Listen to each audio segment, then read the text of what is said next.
자, 보겠습니다. 개수임대 고쳐 올라 중량선 바라보며 12,000봉, 12,000봉이라고 하는 것은 금강산 대위법을 얘기하는 것이죠. 우리가 앞선 뒷산을 우리가 12,000봉이라고 얘기하지 않잖아요. 12,000봉 생각나는 것은 금강산이니까 대위법이 되겠습니다. 금강산의 대위법. 뭐가요? 12,000봉.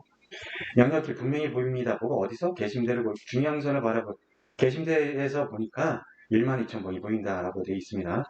봉마다 맺혀있고 끝마다 서려있는 기운. 어디 기운? 금강산의 기운이.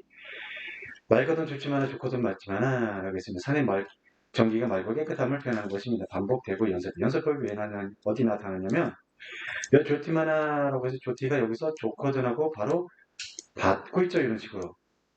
그래서 연습법이 된 것이고요. 저 기운, 기운 어떤 기운이에요? 이게 산의 전기, 요 기운이 되겠죠. 됐습니다. 자, 넘어갑니다. 저 기운을 만들고자 기운을 가져와서 산의 전기를 가져와서 인거를 만들고 싶다라고 얘기하고 있습니다. 우국의 심정이죠. 나를 걱정하는 마음이죠.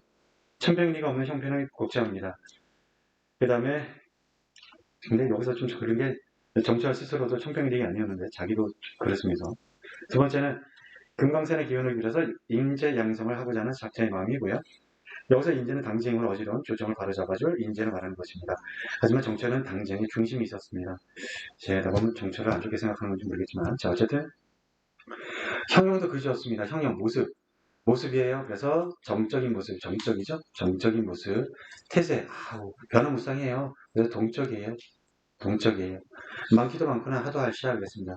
천지가 생길 때 자연이 되었던 것이지만은 이제 와서 생각하니 유정도 유정하셔. 이건 또 뭔 소리까.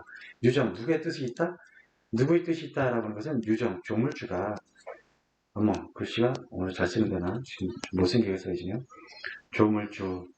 조물주의 유정 뜻이 있다. 뜻이 있다. 또 반복했어요. 또 뜻이 있다. 반복했어요. 다시 말해서 그냥 자연이 생긴 것이 있지만 지금 와서 보니까 조물주가 어떤 뜻을 가지고 정말 예쁘게 만드신 것 같다. 금강산을 그 정도로 예찬하고 있는 거예요. 예찬하고 있는 거예요. 예찬. 비료봉 상상도에 올라보니 그 누구인고 이게 본이인데 본이라고 있어요. 이게 왜 그럴까요? 이거는 연철이죠. 연철이라서 그래요. 연철 이어적기라서 그랬습니다. 올라본 이가 누군가 아무도 없을 타다. 이게 뭔 소리냐면은 정철이 비료봉 상상도 가지고 못 올라가겠으니까 생각을 하는 거야. 저까지 올라가서는 과연 있을까? 어우 저렇게 높은데 없겠지 아마도. 나도 못 올라갈 것 같은데 라고 생각을 합니다. 그 다음에 생각을 하는 게 동산 태산이라고 하는 곳입니다. 중국에 동산과 태산이 있는데 이걸 누가 얘기했냐면 공자가 얘기해요. 자 뒤에 보시면 노국 좁은 줄도 우리는 모르거든 넓거나 넓은 천하 어찌 적다고 얘기했단 말인가. 누가? 공자께서 이렇게 얘기하셨던 거야. 공자 와 나와 있어요. 자 이거 잘난 척 해볼게요. 오를 등자예요. 그래서 동산에 올라요. 등산 이소노 그다음 또 하나 등 올라요. 어디? 태산에 올라요. 태산에 올라서 이소천하라고 있습니다. 쉽게 하려면 이렇게 좀 끊어주면 되겠죠. 등 올랐어요. 어디에? 동산에 올랐어요. 소나라가 적대요. 노나라가 적대야. 노나라 저기 공자가 태어난 곳입니다. 공자는 자신의 나라인 노나라가 좁다고 얘기합니다. 어디 올라가서? 동산에 올라가서 얘기합니다.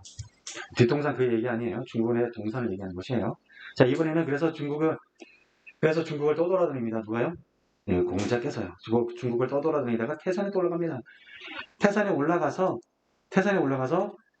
얘기합니다. 자기의 뜻을 펼치기에는 천하가 적구나라고 얘기합니다. 천하 작다라고 얘기합니다. 천하가 작다.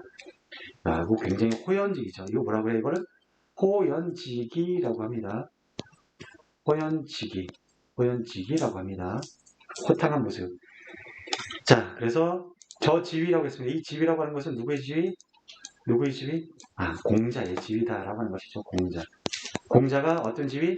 세상이 좁다라고 얘기했던 그 지위라고 하는 것은 것을 볼 수 있겠습니다. 오르지 못하거니 내려가니 구해야 할까라고 하고 있습니다. 이 부분은 사실은 자기 합리화를 시킨 거예요. 누가요? 정철이요. 아, 내가 공자 정도의 지위는 아니니까 올라가지 못해. 내려가는 것이 희한할까라고 얘기하고 있습니다. 그냥 다리 아파서 못 올라갑니다라고 얘기하면 될 것 같고 굳이 이런 핑계를 대고 있습니다. 자기 합리화하고 있어요. 좀 이상해요, 좀 이거. 자, 그럼 예를 들어서 뭐 이런 거죠. 정철 자신은 공자에 미치지 못함을 한탄하고 있는 표현입니다. 이것은 작자가 부족이 올라가지 않으면서 하는 말이니 자기 합리화이고 자기 행동을 정당화하는 것이다. 뭐 이렇게 핑계가 거창하죠. 관절염, 뭐 다리 아파, 뭐 이러면 되는 것인데 비료방 정상에 올라가지 못하는 거 하면 될 것 같고 이렇게 핑계를 대고 있다라고 하는 것입니다. 자, 그래서 이 부분 여기까지